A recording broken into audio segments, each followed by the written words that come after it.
Hello everyone, welcome back to the channel. आज के इस वीडियो में हम कवर करेंगे एफ डब्ल्यू टेलर के principles plus techniques. I hope आप बहुत ध्यान से इस वीडियो को देखेंगे और अच्छे से समझेंगे क्योंकि ये इंपॉर्टेंट है एग्जाम पॉइंट ऑफ व्यू से। अब आते हैं हमारे टॉपिक पे। F W Taylor principles of scientific management. The first one is science not rule of thumb. According to Taylor, किसी भी काम को करने के लिए हमारे पास एक बेस्ट मेथड होता है और उसको आप फाइंड करोगे through your scientific study, experiments and analysis. तो इससे क्या होगा कि आपके टाइम बचेगा, मटेरियल बचेगा, ह्यूमन एफर्ट्स बचेगा कि आप किसी भी काम को अलग अलग मेथड से करें। कि आज मेरा मन कर रहा है मैं इसको ऐसे परफॉर्म कर रहा हूँ, आज ऐसे हिट एंड ट्रायल वाले तरीके से आप उसको कर रहे हैं, लेकिन it will not give you the best outcome. Why? क्योंकि आप जो बेस्ट मेथड है उसको फॉलो नहीं कर रहे और मैक्सिमम आउटपुट आपको सिर्फ उसी बेस्ट मेथड से मिलेगा। दैट्स वाई वो आपको एडवाइस करता है कि आप उस एक बेस्ट मेथड को फाइंड कीजिए और उसी को हमेशा अप्लाई करिए। किस चीज के लिए? मैक्सिमम आउटपुट के लिए। Hit and trial method is not good, उसमें सिर्फ आपका टाइम, आपकी कॉस्ट वेस्ट होगी। Okay, so the second one is harmony not Discord. कि शांति से काम करवा लीजिए, तभी आपके ऑर्गेनाइजेशन में गोल जो है वो अचीव हो सकेगा। मैनेजमेंट और एम्प्लॉयज, वर्कर्स, उन दोनों को ही समझना चाहिए कि वो दोनों ही एक दूसरे के लिए इंपॉर्टेंट है। बिना एम्प्लॉय के मैनेजर का काम नहीं चलेगा और बिना मैनेजर के एम्प्लॉयज का भी नहीं चलेगा, क्योंकि मैनेज करने वाला तो मैनेजर ही होगा। तो इसलिए यहाँ पर है कि कॉन्फ्लिक्ट हेल्प नन, कि अगर आप लड़ाई झगड़े से ये करके चलोगे तो आप में से किसी को भी उस चीज से कोई फायदा नहीं मिलेगा और काम देर शिफ्ट होता जाएगा, आप अपने गोल को अचीव नहीं कर पाओगे। So there should be a proper understanding and harmony between the workers and management. तो ये दोनों चीजें होनी बहुत जरूरी है। थर्ड आई हैव डन, है ना? वो should realise each one's important. Now third one is cooperation not individualism. कि आप ये सोचे कि भाई मैं काफी हूं। अगर मैनेजर सोचे कि मेरे को किसी की जरूरत नहीं है, मैं अपने आप संभाल सकता हूं, आई एम इनफ, इंडिविजुअलिज्म के साथ में चलूंगा, तो that is not possible at all. आपको वर्कर्स की जरूरत पड़ेगी ही पड़ेगी, हर स्टेप में पड़ेगी। इसलिए जरूरी है कि आप ये रियलाइज करें कि आप दोनों ही एक दूसरे के लिए जरूरी है। You need each other. Complete cooperation between the labour and the manager instead of individualism. आप कॉपरेशन को लाइए, ना कि इंडिविजुअलिज्म को, तभी आप क्या कर सकेंगे? अपने गोल को अचीव कर पाएंगे। अदरवाइज गोल अचीव करना काफी डिफिकल्ट होने वाला है। Come to the fourth one, development of employees to their greatest efficiency and prosperity. आप एक बात बताइए कि अगर एक ऑर्गेनाइजेशन अपने एम्प्लॉयज की डेवलपमेंट, ट्रेनिंग, स्किल्स पे पैसा खर्च करती है, तो वो एम्प्लॉयज के लिए तो अच्छा है ही है कि उनकी ग्रोथ हो रही है, प्लस वो ऑर्गेनाइजेशन के लिए भी अच्छा है। क्यों? क्योंकि वो अपना बेस्ट दे सकेंगे, मैक्सिमम आउटपुट दे सकेंगे और जिससे फायदा किसको होगा? ऑर्गेनाइजेशन को ही होगा। सो दैट्स वाई पहला पॉइंट ये है कि each employ should scientifically selected, कि पहले सिलेक्शन के टाइम पे ही जो आपके रिक्वायरमेंट्स हैं उस हिसाब से आप अपने एम्प्लॉय को चूज करें, जिससे कि आगे आने वाले टाइम में वो किसी भी टाइप की कोई प्रॉब्लम ना हो। Efficient employees will produce more and earn more. जो एफिशिएंट होगा वो कमाएगा भी ज्यादा, अपने लिए भी और ऑर्गेनाइजेशन को भी ज्यादा कमा के देगा। तो दिस इज द पॉइंट। सो इसलिए आप एम्प्लॉयज के डेवलपमेंट पे जरूर ध्यान दें, जिससे कि वो दोनों का फायदा कर सके। These are the principles of FW Taylor. Clear? These are the 4 principles जो कि FW Taylor ने हमें दिए। अब आगे हम बात करते हैं FW Taylor की टेक्निक्स, कि टेक्निक्स क्या क्या उन्होंने बताई। जो पहली टेक्निक है वो है फंक्शनल फोरमैनशिप की। ये बिल्कुल अपोजिट है हेनरी फ्योल के यूनिटी ऑफ कमांड के प्रिंसिपल की। उसने कहा था कि हर इंडिविजुअल का सिर्फ एक ही सुपीरियर होना चाहिए, एक ही बॉस होना चाहिए। लेकिन फंक्शनल फोरमैनशिप में FW टेलर कहते हैं कि टोटल 8, कितने? 8 फोरमैन्स होने चाहिए। मतलब एक बंदे को 8 जगह से ऑर्डर वाला सिस्टम होना चाहिए, इतने सुपीरियर्स होंगे। अब उन्होंने 2 डिपार्टमेंट्स बनाए, एक बनाया प्लानिंग डिपार्टमेंट और एक बनाया प्रोडक्शन डिपार्टमेंट। प्लानिंग डिपार्टमेंट के अंदर 4 फोरमैन्स होंगे, मतलब सुपीरियर समझ लीजिए, एंड प्रोडक्शन डिपार्टमेंट के अंदर भी 4 होंगे, जिनको अपने अपने वर्क असाइन है, डिवीजन ऑफ टास्क की तरह वर्क उनको असाइन है। इससे क्या होगा कि काम जितना ज़्यादा बढ़ेगा उतनी ज़्यादा स्पेशलाइजेशन आएगी और ईजिली काम के लिए उन्होंने कहा कि 8 फोरमैन्स होने चाहिए। अब हम उनको स्टडी करते हैं कि किस डिपार्टमेंट के अंदर कौन कौन से फोरमेन्स आते हैं। सबसे पहले हमारे पास आता है प्लानिंग डिपार्टमेंट। प्लानिंग डिपार्टमेंट के अंदर टोटल 4 फोरमेन्स हैं। Instruction card clerk. ना इंस्ट्रक्शन कार्ड क्लर्क का क्या काम होता है, वो क्या करेगा, व्हाट इज अ फंक्शन? तो उसका फंक्शन है कि to draft instruction for the workers, कि जो वर्कर्स है उसके लिए इंस्ट्रक्शंस बना के देगा कि आपने ये काम करना है, ये करना है, ये करना है, पूरे चार्ट बना के देगा इंस्ट्रक्शंस का। ये इंस्ट्रक्शन कार्ड क्लर्क का काम है। उसके नाम से आपको पता चलना चाहिए उसका फंक्शन क्या है। Second is root clerk. Root clerk के अंदर क्या है कि आपको रूट ऑफ प्रोडक्शन बताएगा कि पहले ये स्टेप होना है, यहाँ से इस वाले जो स्टेज है इधर से आपका प्रोडक्ट जाएगा, फिर इधर जाएगा, इधर जाएगा, तो पूरा रूट बता देगा आपकी प्रोडक्शन का। तो वो काम किसका हुआ? रूट क्लर्क का।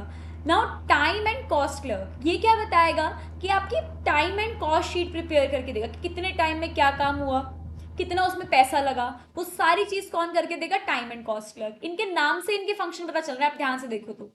डिसिप्लिनरियन इसका चौथा है, टू इंश्योर डिसिप्लिन रिस्पेक्टिवली, कि जितना भी काम है वो डिसिप्लिन के साथ हो, because discipline is very very essential.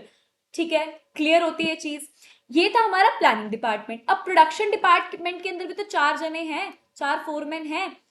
अब वो कौन कौन से हैं उसको देखते हैं। सबसे पहले स्पीड बॉस। स्पीड बॉस क्या देखेगा? To ensure timely and accurately completion of job, कि जो भी काम है वो time within the time frame complete हो और साथ ही साथ उसकी एक्यूरेसी मेंटेन करना, ये स्पीड बॉस का काम है। सेकेंड, गैंग बॉस का। अभी प्रोडक्शन का डिपार्टमेंट है, यहाँ पर प्रोडक्शन होती है, तो इनका क्या काम है कि जितने भी मशीन्स एंड टूल्स जो कि रिक्वायर्ड हैं आपकी प्रोडक्शन प्रोसेस में वो रेडी हो। मतलब जब भी वर्कर्स आए तो ये नहीं कि वो ढूंढ रहे हैं कि भैया कहाँ मशीन है कहाँ नहीं है, तो टाइम वेस्ट है। इनका काम है कि उसकी अवेलेबल कराएं, जहां जहां चाहिए वहां वहां उसको मौजूद कराएं।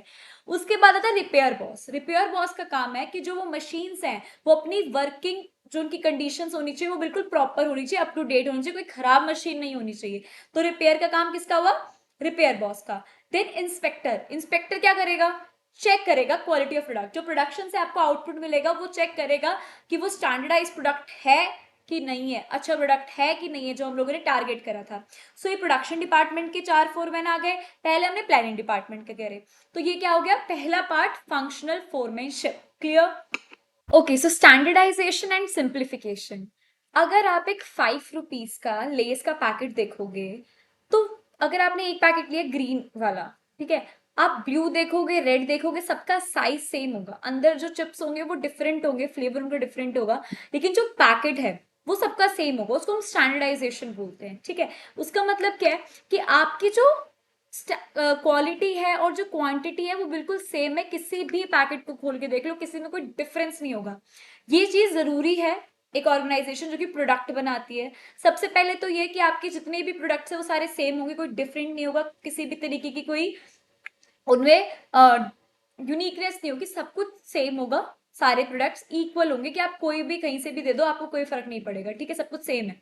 उसके बाद इस और ये सारे के सारे जो प्रोडक्ट्स होंगे स्टैंडर्डाइज्ड इक्विपमेंट से बनेंगे, भी सबको सेम बनाना है, प्लस प्रोडक्शन मेथड सेम होगा। तो जितनी ज्यादा मतलब जितनी ज्यादा स्टैंडर्डाइजेशन होगा उतना सिंप्लीफिकेशन होगा। आपको ज्यादा डाइवर्सिटी ऑफ प्रोडक्ट्स में या साइज में या टाइप में ज्यादा खर्चा करने की जरूरत ही नहीं है। वो जो अननेसेसरी चीजें हैं वो सारी एलिमिनेट हो जाएंगी।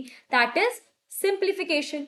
स्टैंडर्डाइजेशन अगर आप लेकर आते हैं, सारे प्रोडक्ट्स को इक्वल रखते हैं, उनकी प्रोडक्शन टेक्निक, उनके जो इक्विपमेंट्स लग रहे हैं वो सारी चीजें सेम है, तो ये सिंपल सी बात है कि सिंप्लीफिकेशन आ जाएगी। आपका खामा खा का जो अननेसेसरी चीज है वो सारी की सारी एलिमिनेट होती जाएंगी। क्लियर? उसके बाद हम आते हैं वर्क स्टडी पे, थर्ड पार्ट है।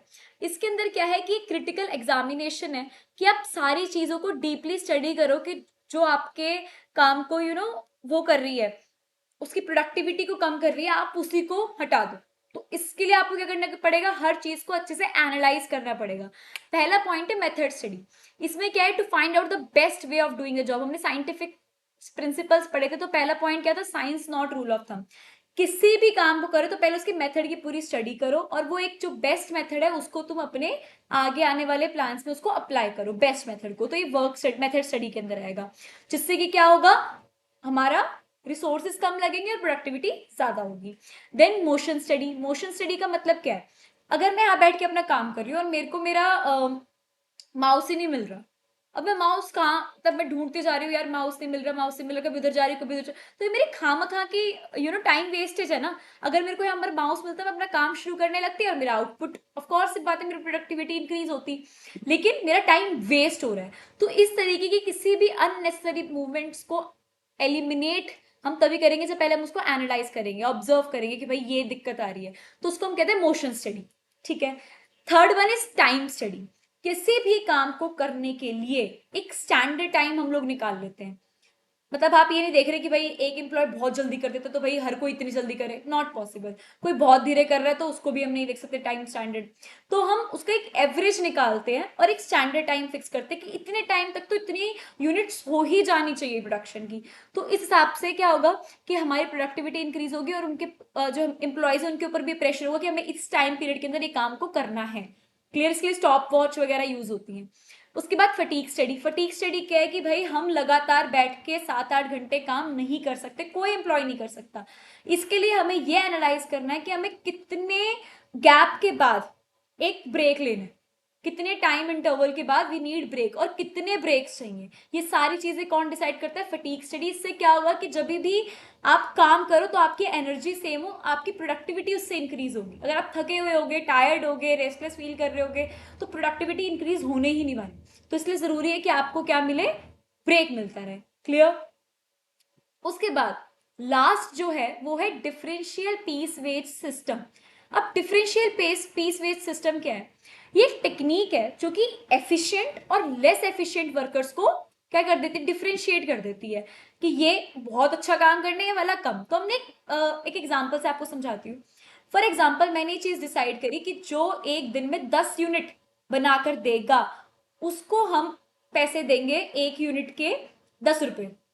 तो 10 बनाने के लिए बोले तो 10 को 10 से मल्टीप्लाई करोगे तो 100 रुपए उसको मिलेंगे एक दिन के। अब जो 15 बना रहा है तो उसको तो ज्यादा मिलने चाहिए। तो जो 15 बना रहा है उसको हम एक यूनिट के कितने देंगे? 12 रुपए देंगे।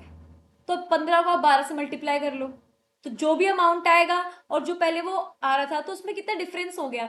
तो जो एम्प्लॉय वो सोचेगा यार मैं 10 तो बना ही रहा हूँ, एक यूनिट के मेरे को 10 रुपए मिलेंगे, तो क्यों ना मैं 15 बना लूं।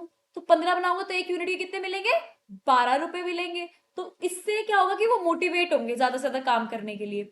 अब इससे हमें पता चल जाएगा जो ज्यादा करेगा वो ज्यादा एफिशिएंट है और जो कम कर रहा है वो लेस एफिशिएंट है। तो ये एक टेक्निक है जो जिससे हम अपने एम्प्लॉयज को मोटिवेट कर सकते हैं ज्यादा प्रोडक्टिविटी देने के लिए। Is it clear? This is the important point, differential piece wage system, and try to focus on this because जिससे एग्जाम्पल यही क्लियर कर देता है कि जो उनके वेज के अंदर डिफरेंस है दैट इज इनफ। ठीक है। सो आई होप आपको आज की वीडियो अच्छे से समझ आई हो। अगर समझ आई हो तो प्लीज चैनल को सब्सक्राइब करें, वीडियो को लाइक करें, उस पर कमेंट करें और बहुत ज्यादा शेयर करें। Thank you.